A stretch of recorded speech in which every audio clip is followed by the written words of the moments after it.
열심히 일하게 해달라고 기도했습니다. 사업 잘 되게 해달라고 이번 달 월급 잘 받게 해달라고 기도했습니다. 그런데 기도하면서도 어딘가 찜찜합니다. 이게 기복신앙인가? 하나님한테 이런 걸 바라면 안 되는 건가? 이 생각 해보신 적 있으신가요? 이 찜찜함은 어디서 왔을까요? 누군가가 심어준 겁니다. 돈을 바라는 건 세속적인 거야. 진짜 믿음 있는 사람은 그런 거 안 바라. 이런 말들이 우리 마음 어딘가에 박혀 있는 겁니다. 그런데 오늘 그 찜찜함을 성경으로 정면에서 풀어드리려 합니다. 돈과 믿음 이 두 가지가 정말 함께 갈 수 없는 건지 성경 본문을 직접 보면서 확인해 보겠습니다. 끝까지 보시면 돈에 대한 찜찜함이 아니라 성경적 확신을 가지고 기도하실 수 있게 됩니다. 아직 구독 안 하신 분들 지금 구독 버튼 눌러주시면 이런 본문 중심 영상을 계속 받아보실 수 있습니다. 그런데 왜 이 찜찜함이 생겼을까요? 출처가 있습니다. 바로 이 구절입니다. 마태복음 19장 24절. 예수님이 직접 하신 말씀입니다. 낙타가 바늘귀로 들어가는 것이 부자가 하나님의 나라에 들어가는 것보다 쉬우니라. 이 구절 하나가 수백 년 동안 수많은 신앙인의 마음속에 이렇게 새겨졌습니다. 부자는 천국 못 간다. 크리스천은 돈을 멀리해야 한다. 잘 살면 안 된다. 그런데 잠깐 생각해 보겠습니다. 성경 전체가 정말 그렇게 말하고 있을까요? 여기서 오해가 하나 생깁니다. 예수님의 말씀 한 구절만 떼어내서 보면 전체 성경이 말하는 맥락을 잃어버립니다. 성경은 한 구절이 아니라 전체로 읽어야 합니다. 실제로 성경 전체를 보면 돈 자체를 악으로 규정하는 구절은 단 한 곳도 없습니다. 문제는 항상 돈이 아니라 돈을 대하는 마음이었습니다. 그러면 지금부터 성경 전체가 부에 대해 뭐라고 말하는지 하나씩 살펴보겠습니다. 첫째, 부 자체는 죄가 아닙니다. 먼저 구약을 잠깐 보겠습니다. 아브라함은 성경이 심히 부유했다고 기록한 인물입니다. 욥은 동방에서 가장 큰 부자였습니다. 솔로몬의 부는 온 세상이 알 정도였습니다. 이 사람들은 모두 하나님이 인정하신 믿음의 사람들이었습니다. 부가 죄였다면 하나님이 그들을 축복하셨을 리 없습니다. 그런데 신약으로 넘어와 보겠습니다.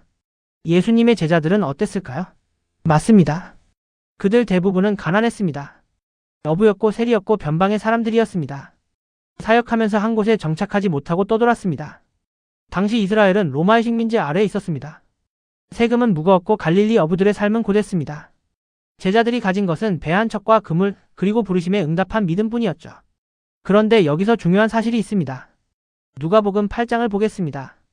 예수님과 12제자가 여러 성과 마을을 다니며 복음을 전할 때 그 사역을 재정적으로 지원한 사람들이 있었습니다. 막달라 마리아, 요한나, 수산나 이 여인들입니다. 누가복음은 이들이 자기들의 소유로 예수님 일행을 섬겼다고 기록합니다. 자기들의 소유, 즉 재산이 있는 사람들이었습니다. 요한나는 누구였을까요? 헤롯의 청지기 구사의 아내였습니다. 헤롯 왕실의 고위 관리 아내였다는 말입니다. 당시 기준으로 상당한 재력가였습니다. 생각해 보시죠. 예수님의 사역이 지속될 수 있었던 데에는 가난한 제자들의 헌신도 있었지만 부유한 후원자들의 재정 지원도 함께 있었습니다. 가난한 헌신과 부유한 후원 둘 다 하나님 나라를 위해 쓰였습니다. 부가 죄였다면 예수님이 그 후원을 받으셨을 리 없습니다. 부가 문제였다면 누가복음은 요한나의 이름을 기록하지 않았을 겁니다. 하나님 나라는 가난한 자의 헌신과 부유한 자의 나눔이 함께 움직일 때 전진합니다. 둘 다 필요합니다. 둘째, 예수님이 진짜 경고하신 것은 돈 자체가 아니었습니다. 디모데전서 6장 10절입니다. 돈을 사랑함이 일만 악의 뿌리가 되나니. 여기서 핵심 단어는 무엇입니까? 돈이 아닙니다. 돈을 사랑함입니다. 돈 자체가 악이 아닙니다.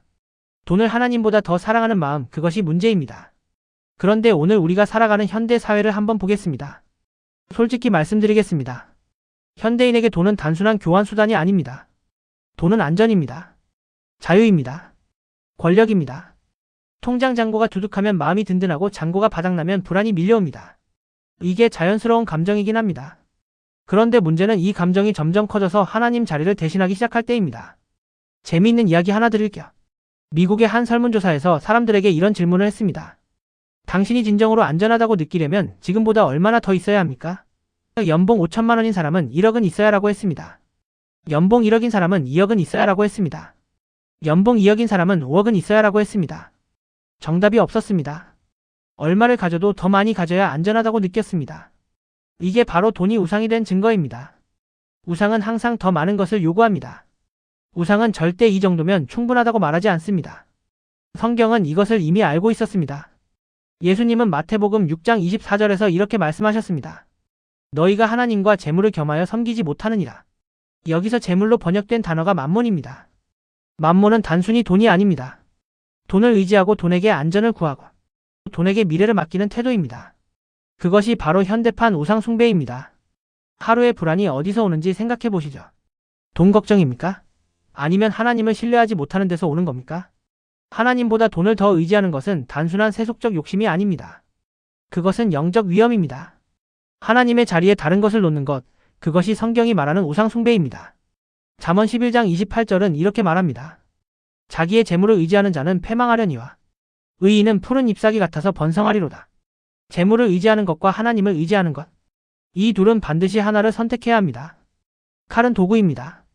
요리사의 손에서는 맛있는 음식을 만드는 도구이고 잘못된 손에서는 무기가 됩니다. 칼 자체가 선하거나 악한 것이 아닙니다. 누가 어떤 마음으로 쓰느냐가 문제입니다. 돈도 똑같습니다. 돈이 하나님의 자리를 차지할 때 그것이 우상이 됩니다. 돈이 하나님의 뜻을 위해 쓰일 때 그것은 축복의 도구가 됩니다. 부자 청년의 이야기로 돌아가겠습니다. 그 청년의 문제는 부자였다는 게 아니었습니다. 재산이 하나님보다 더 중요했던 마음이 문제였습니다. 예수님이 다 팔아 가난한 자에게 주라고 하셨을 때 그 말씀의 핵심은 가난해지라는 것이 아니었습니다. 내 마음속 1순위가 누구냐는 질문이었습니다. 그 청년은 그 질문 앞에서 고개를 숙이고 떠났습니다. 우리는 어떻습니까? 하나님이 1순위인 사람에게 돈은 도구입니다. 돈이 1순위인 사람에게 하나님은 장식품이 됩니다. 셋째, 하나님은 우리가 부유하기를 원하시는 분입니다. 고린도후서 8장 9절입니다. 우리 주 예수 그리스도의 은혜를 너희가 알거니와 그는 부유하신 이로써 너희를 위하여 가난하게 되심은 그의 가난함으로 말미암아 너희를 부유하게 하려 하심이라. 이 구절을 보고 어떤 분들은 말씀합니다. 이건 영적인 부유함을 말하는 거 아닌가요? 그런데 잠깐 맥락을 봐야 합니다. 고린도후서 8장 전체는 무슨 내용입니까? 헌금입니다. 연보입니다. 마케도니아 교회가 극심한 가난 속에서도 넉넉하게 헌금한 이야기입니다. 바울이 고린도 교회의 물질적 나눔을 구체적으로 권면하는 내용입니다.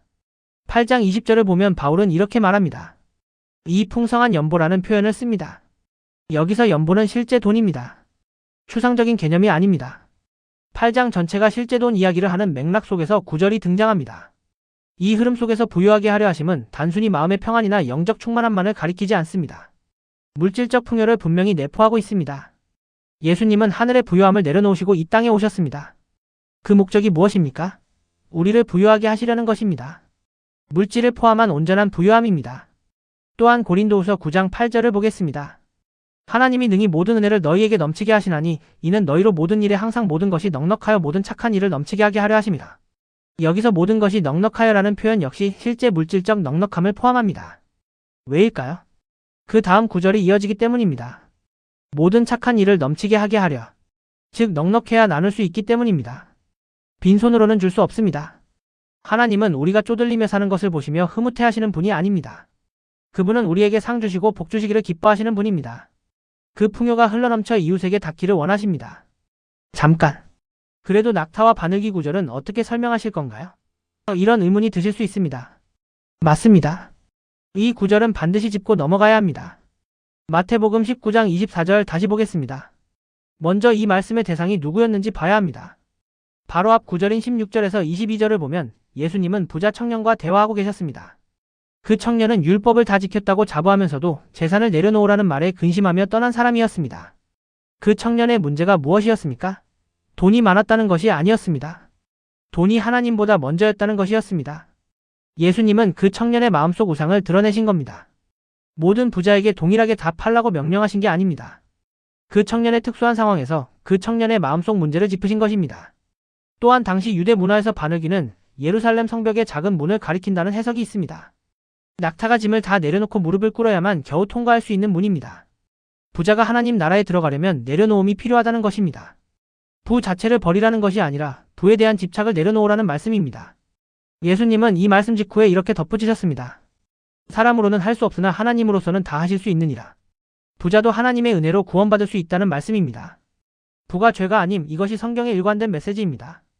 오늘 말씀을 정리하겠습니다. 첫째, 성경의 믿음의 사람들 중에는 부자가 많았습니다. 예수님의 사역도 부유한 후원자들의 도움을 받았습니다. 부 자체는 죄가 아닙니다.